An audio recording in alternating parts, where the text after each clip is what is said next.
नमस्कार दोस्तों। आज मैं अपने इस वीडियो के माध्यम से आप सभी लोगों को फतेहपुर सीकरी की ऐसी जगहों पर ले जाऊंगी जहां पर कम लोग ही जाते हैं। तो चलिए मेरे साथ। यह रास्ता शेख सलीम चिश्ती के उत्तर दिशा में बने दरवाजे की तरफ से नीचे ढलान पर जाता है। जैसे ही हम इस ढलान पर बने रास्ते से थोड़ा आगे जाते हैं तो बाईं ओर बनी एक सुंदर इमारत देखने को मिलती है। इस इमारत के सामने पानी का एक बड़ा सा चौकोर कुंड बना हुआ है और इस इमारत के पीछे हमाम बने हुए हैं। दोस्तों, बाईं तरफ बना हुआ ये क्षेत्र हमाम, इमारत, कुंड और बाहर की तरफ बने इन छोटे छोटे हमामों से घिरा हुआ है। अब सवाल यह है कि इन हमामों का प्रयोग कौन करता था? बनावट से यह किसी खास शाही सदस्य का लगता है। तो दोस्तों, मैं आपको बताती हूँ, यह हमाम है जोधाबाई का। यहाँ जोधा अपनी दासियों के साथ स्नान करने के लिए आया करती थी। जोधा का महल यहाँ से दाईं तरफ ऊंचाई पर बना हुआ है। पहाड़ी की ऊंचाई पर पानी की व्यवस्था करना आसान नहीं था, इसलिए यहाँ नीचे जोधा के लिए विशेष स्नानागार की व्यवस्था की गई। यहाँ तक आने के लिए उनके महल से नीचे एक रास्ता बनाया गया जिससे वह आया जाया करती थी।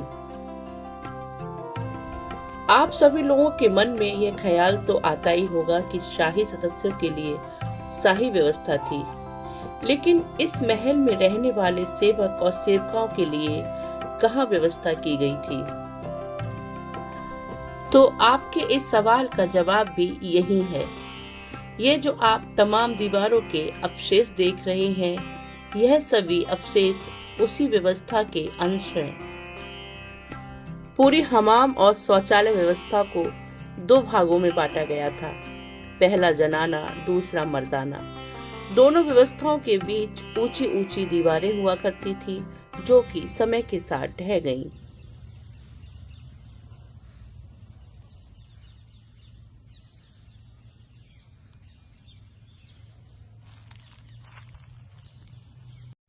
दोस्तों, जो आपको सामने छोटा सा दरवाजा दिखाई दे रहा है, यह वही दरवाजा है जिससे जोधा अपने महल से यहाँ तक आती थी।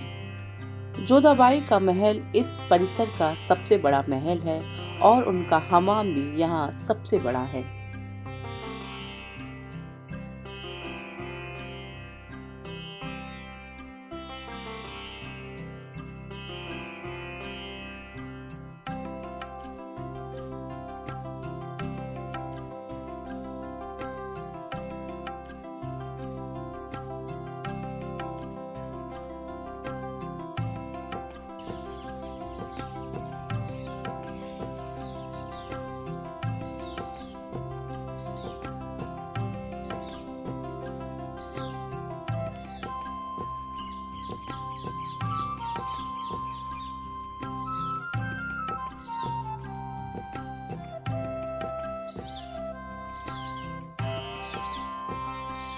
यहाँ थोड़ा नीचे आने पर ऊपर बने महलों को जिन खम्भों पर बनाया गया है उसे हम देख सकते हैं। खम्भों को पहाड़ी के अनुसार ऊंचा और नीचा बनाकर ऊपर महलों को समतल जमीनों पर बनाया गया है।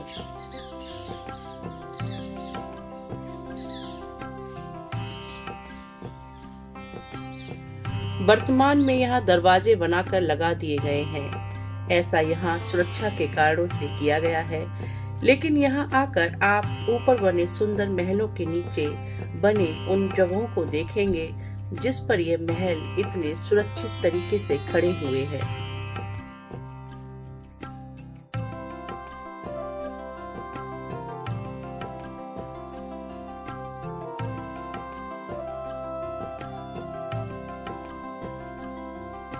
दीवार का यह हिस्सा बीरबल महल को सहारा दिए हुए है।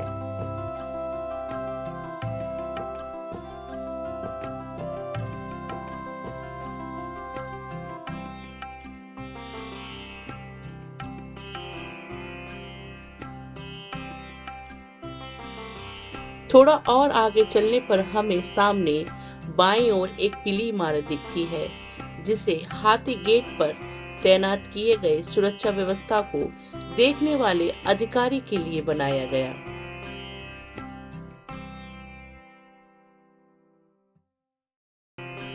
हाथी गेट जाने से पहले हम उस जगह चलते हैं जहां से सम्राट अकबर और उस समय बाहर से आने वाले मेहमान अंदर दीवाने आम और दीवाने खास में प्रवेश करते थे।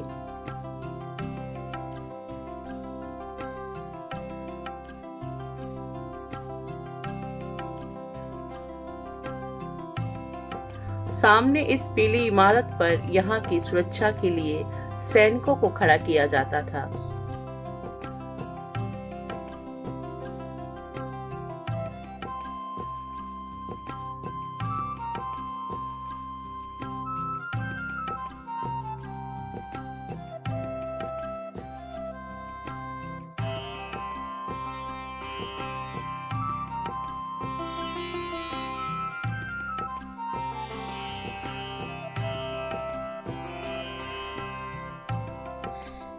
इस बड़े से गेट से अंदर जाने पर एक अस्तबल है, जिसमें हाथियों और घोड़ों को बांधा जाता था।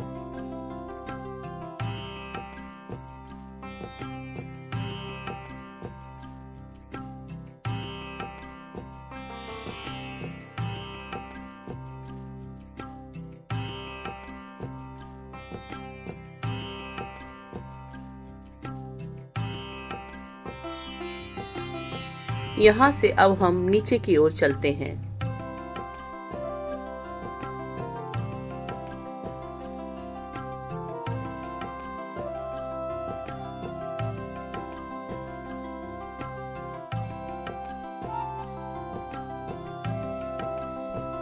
इस पूरी जगह का प्रयोग मेहमानों के हाथी और घोड़ों के बांधने के लिए किया जाता था। उनके लिए पानी और चारे की व्यवस्था भी यही की जाती थी।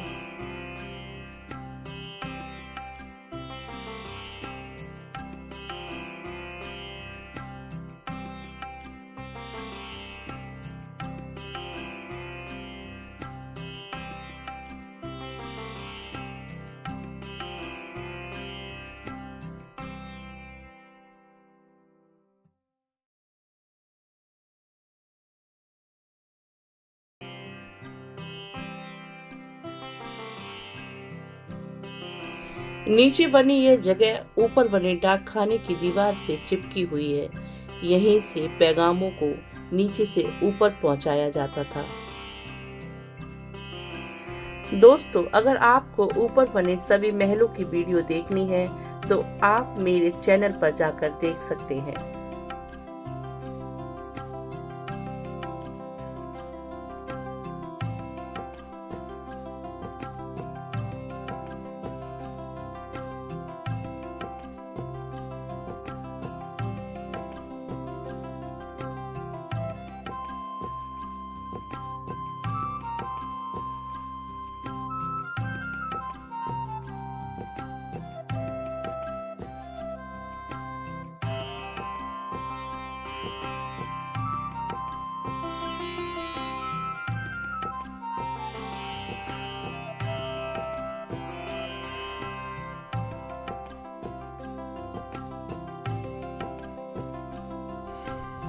मेहमानों के हाथी और घोड़े बांधने के लिए खास तौर पर इस जगह को तैयार किया गया था।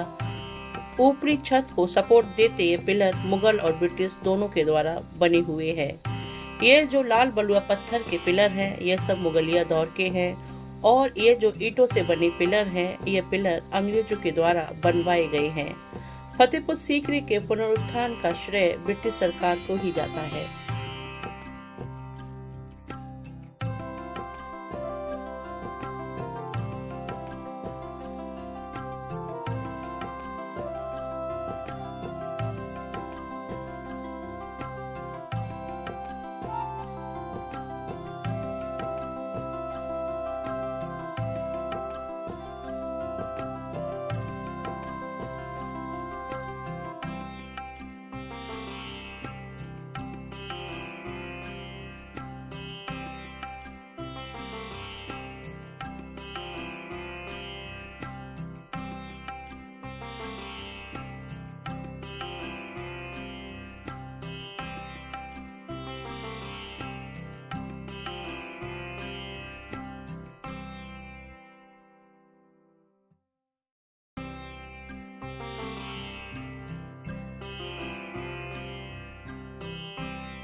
अब दोस्तों हम चलते हैं हाथी गेट की तरफ, जिसे हाथी पोल भी कहा जाता है।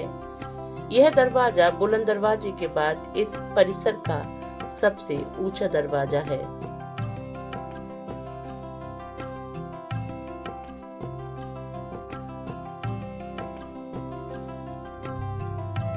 मुगलिया आन और वान की वानगी करता यह हाथी गेट, जिस पर पत्थरों से दो हाथियों की मूर्तियों को तराशकर इस गेट को इस किले का सबसे ताकतवर दरवाजा बनाया गया। वो इसलिए क्योंकि इस दरवाजे से जो भी अंदर गया वह सम्राट अकबर के सामने सिर झुकाकर ही गया।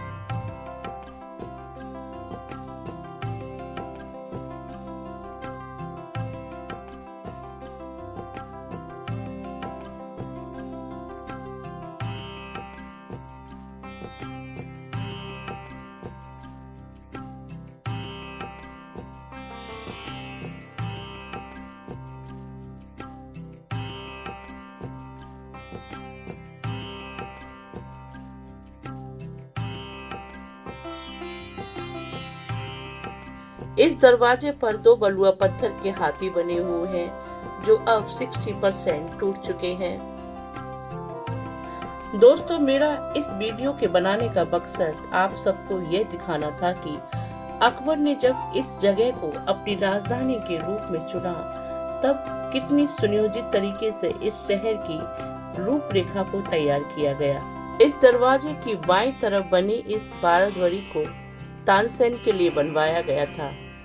आने वाले मेहमानों का स्वागत वह अपनी तानों से किया करते थे।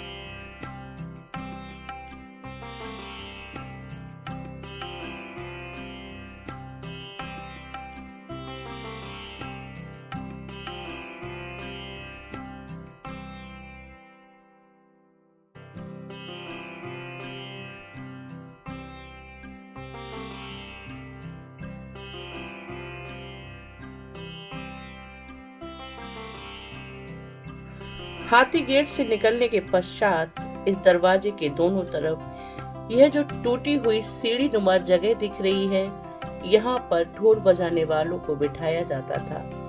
बाहर से आने वाले मेहमानों का स्वागत ढोल नगाड़ों से ही किया जाता था।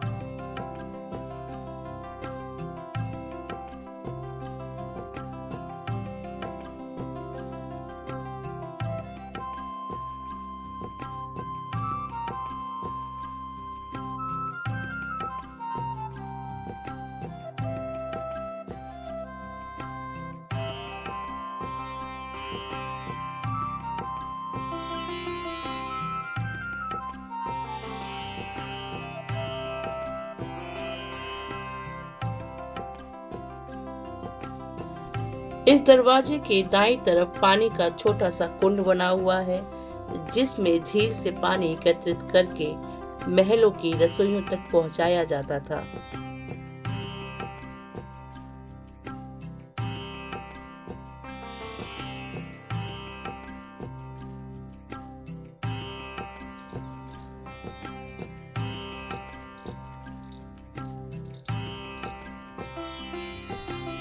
इस ढलान पर बने रास्ते पर थोड़ा आगे चलकर हमारे दाएं तरफ एक बावड़ी है।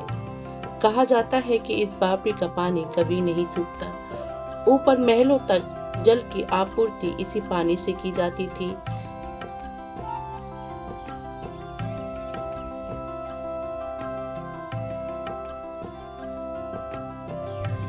नीचे यहाँ बावड़ी से इस चपटे गुम्बद नुमा इमारत में पानी लाया जाता था और यहाँ से पानी ऊपर महल में पहुंचाया जाता था। ऊपर महलों के पास बरसात का पानी एकत्रित करने के लिए कई हौदें बनी हुई हैं और उस पानी को छोटी नालियों के रास्ते सभी महलों में पहुंचाने की व्यवस्था है। अनूप तालाब को भी इसी तरह से भरा जाता था, जहां संगीत सम्राट तानसेन अपने गायन से समा बांधते थे।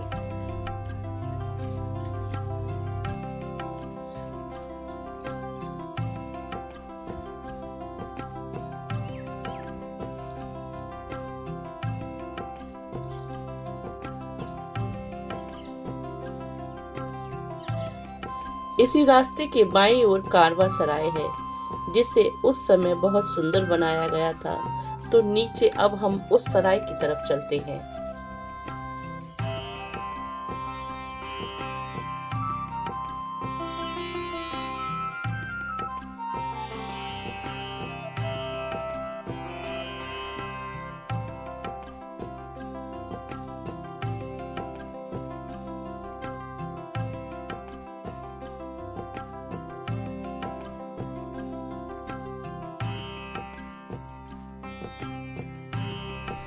बाहर से कारवा सराय बंद है, लेकिन मैंने कुछ वीडियो बनाने की कोशिश की है जिसमें आपको शीशे का काम दिख रहा होगा। यह शीशे का काम अंदर बने पूरे मेहराबों पे था, जिस पर अब सफेद प्लास्टर कर दिया गया है। अंदर एक सुंदर बड़ा लॉन है।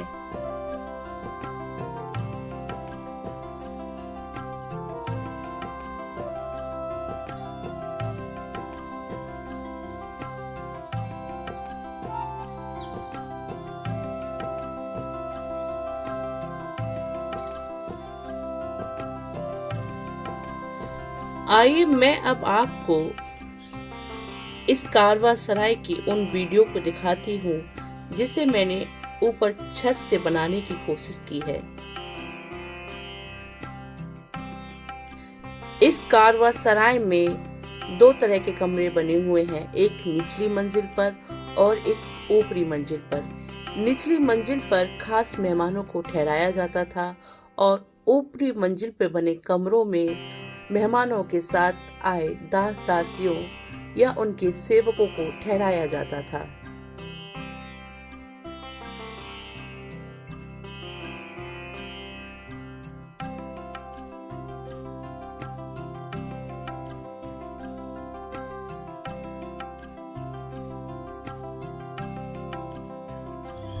ये ऊपर तानसेन की बाराद्वारी है और नीचे के इन कक्षों में सैनिक रहा करते थे।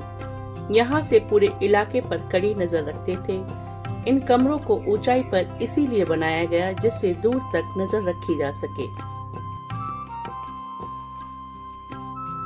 कारवा सराय का ये कक्ष नीचे बना हुआ है, जिसकी छत अब पूरी तरह से गिर चुकी है, जिसको हम ऊपर से देख सकते हैं।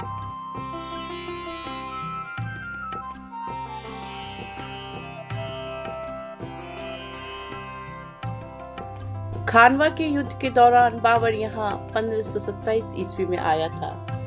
उसके आत्मकथा में वर्णन है कि खानवा युद्ध की विजय के उपलक्ष्य में उसने यहाँ एक जल महल, बावड़ी एवं उद्यान बनवाया। बाबर ने अपनी आत्मकथा में इस स्थल को सीकरी के नाम से ही उल्लेखित किया है।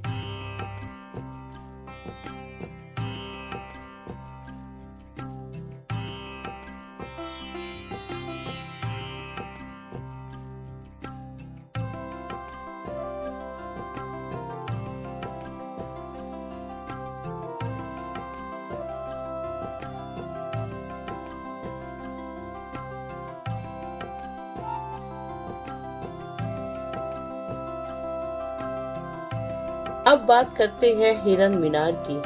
हिरन मीनार उस समय का लाइट हाउस हुआ करता था। इस मीनार को हिरन मीनार नाम अकबर ने ही दिया, क्योंकि उनके सबसे चहेते हाथी का नाम हिरन था।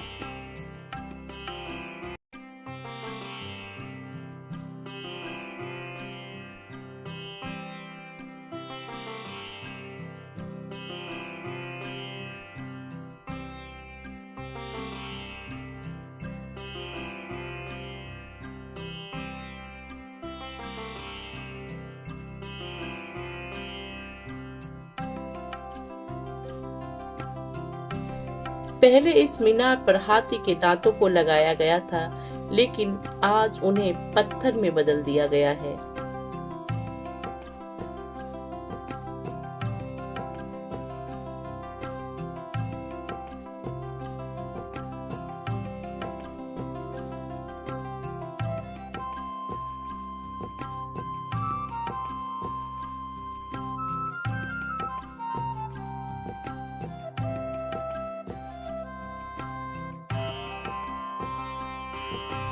अबुल फजल ने लिखा है कि यहाँ बादशाह के रहने के लिए बड़े बड़े महल और जनता के लिए मकान बनवाए गए थे। यह स्थल एक बड़े शहर में परिवर्तित हो गया, जिसमें सुंदर महल, खानकाह, मदरसे, हम्माम आदि थे।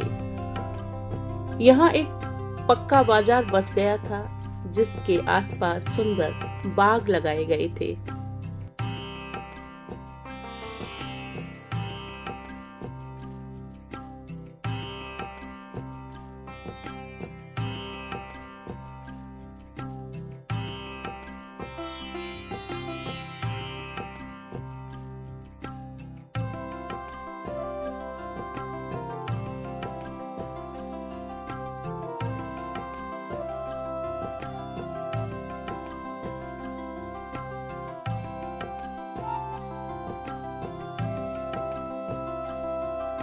दोस्तों, फतेहपुर सीकरी की पहचान मुगलों से बहुत पहले से है। इस शहर का उद्भव और इसके विकास का चरण अकबर द्वारा इस जगह को ही राजधानी बनाने के लिए चुना जाना, इस शहर की गुमनामी और इस शहर का पुनरुत्थान, ऐसे बहुत सी बातें हैं जिसे मैं आप सभी के साथ शेयर करना चाहती हूँ। मैं अपनी पूरी कोशिश करूँगी कि इन सब बातों का मैं अपने आने वाले वीडियो में आप सभी को उत्तर दे पाऊँ। दोस्तों, मेरा यह वीडियो देखने के लिए आपका अनेकों धन्यवाद। नमस्कार।